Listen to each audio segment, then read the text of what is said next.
everyone, so happy end of the month, or beginning of the month I think, depending on when this video actually goes up. I hope you're all well. Today I have my February favourites for you, and fun fact, small bit of trivia, my February favourites, which I really do struggle to say if you hadn't noticed, was actually the first video I put up on my channel. So I think we've been through about 3 or 4 of them now. It's been a while. I think I've been on YouTube now for around 3 years, so long time. So I have a few beauty bits, some skincare as well, but I will start off with tools, and my first favourite are these makeup brushes from Zoeva. These are the rose gold set, and you get 6 in a set. They come in a little pouch, and are they not just the most gorgeous brushes you've ever seen? I've wanted these for such a long time, and I was so happy when I finally got them. I had tried a few brushes from Zoeva before and really like them. I think they're really great quality considering most of them are under £10, or I think pretty much all of them are, so they're a really good budget brand for brushes. These are my favourites from the set though. So I have the 102 Silk Finish brush, which is just a rounded kind of flat top foundation brush, quite similar to the Real Techniques buffing brush,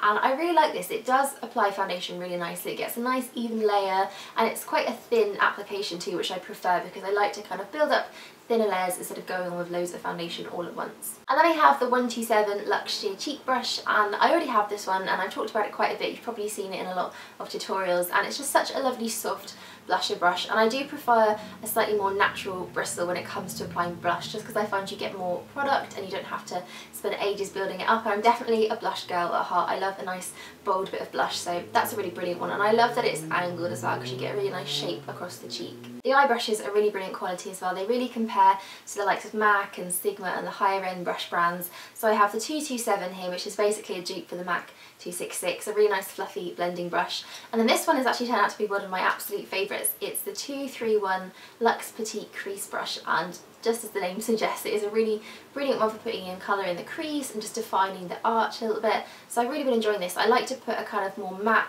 brown colour, something nice and kind of defining on this, just to make my eyes look a little bit bigger, so that's been a favourite. So onto makeup, and if you're one of the eagle-eyed viewers out there that always checks the description box to see what makeup I'm wearing in each of my videos, you probably would have seen this come up quite a few times. This is Benefit's Roller Lash, and it's their newest launch, their brand new mascara that they've just brought out.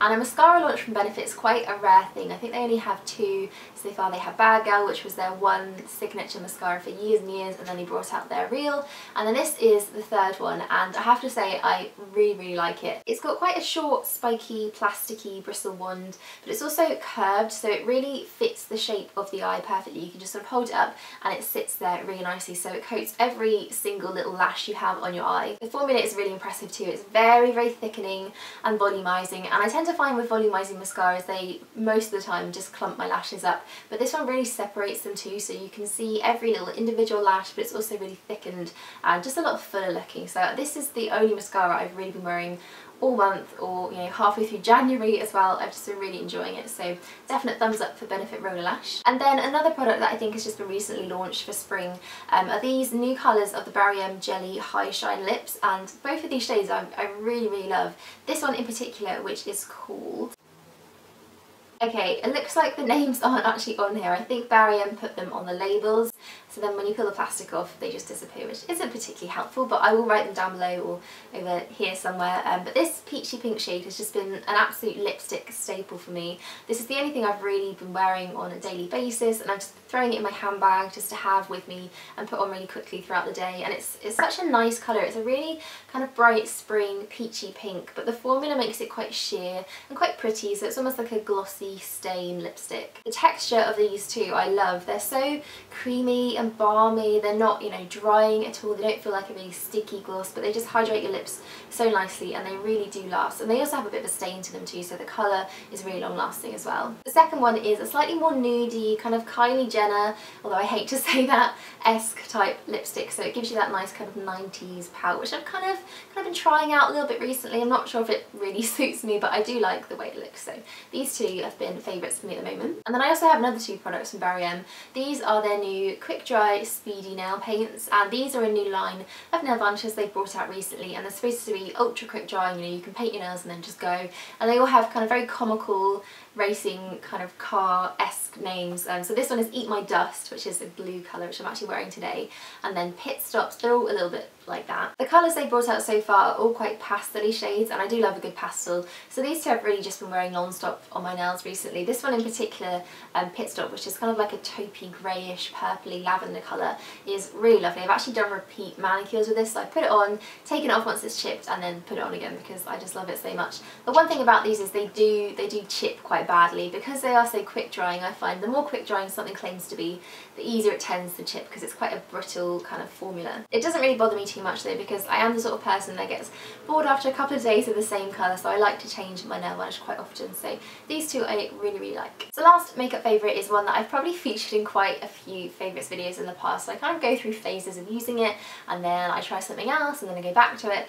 But it's the Tarte Amazonian Clay Brow Mousse, and I'm really a big fan of brow mousses. I think they work really nicely at defining a nice bold strong brow, and that's definitely the look I've been going in for at the moment. The consistency of this is a really nice one, and I think it's a better alternative to the Anastasia Dip Brow Pomade, which I know a lot of people absolutely love and swear by, and I do have it and I use it occasionally. But this one has a slightly drier consistency, and I find it's just a bit easier to work with. The Anastasia one has kind of more of a creamy texture, and it's a little bit harder to work with, so I think I actually prefer this one, and I've been using it loads this month. So last up, I have a few new skincare favourites, and I feel as if I'm always searching for a dupe or, you know, something that's an alternative to Bioderma's Micellar water, and I do love Bioderma. I buy it all the time, I still use it. I actually have two unopened massive bottles sitting on my windowsill right now that I bought in Paris. I do like to try out other Micellar waters though, especially ones that are a little bit easier to get hold of, that you can just pick up in Boots, and especially if they are more budget options too. So I have one that I've been trying recently that I do actually really like, and it's the Nivea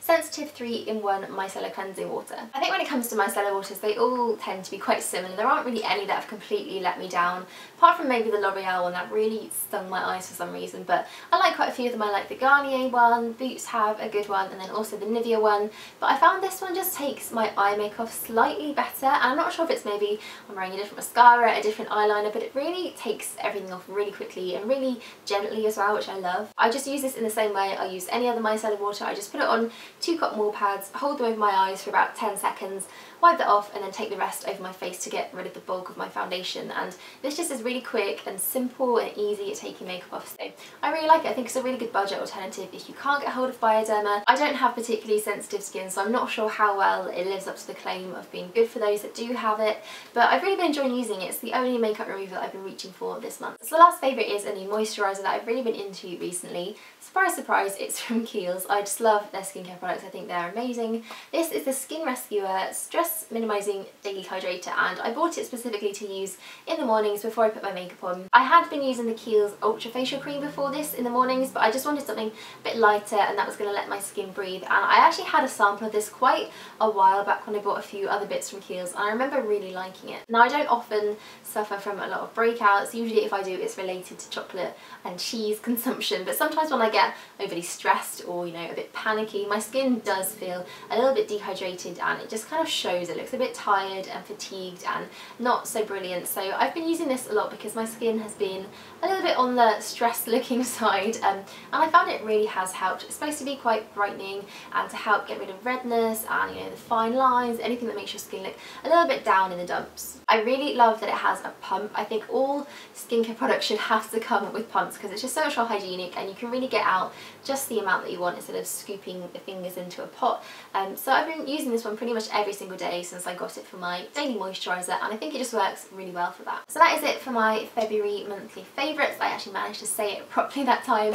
As always, let me know what your favourite products were. I really enjoy reading all your comments about what you've been using throughout the month. I find it really interesting, and I've probably added quite a few things to my shopping list throughout the last couple of months. So thank you all so much for watching. I hope you enjoyed it, and I will see you all soon. Bye!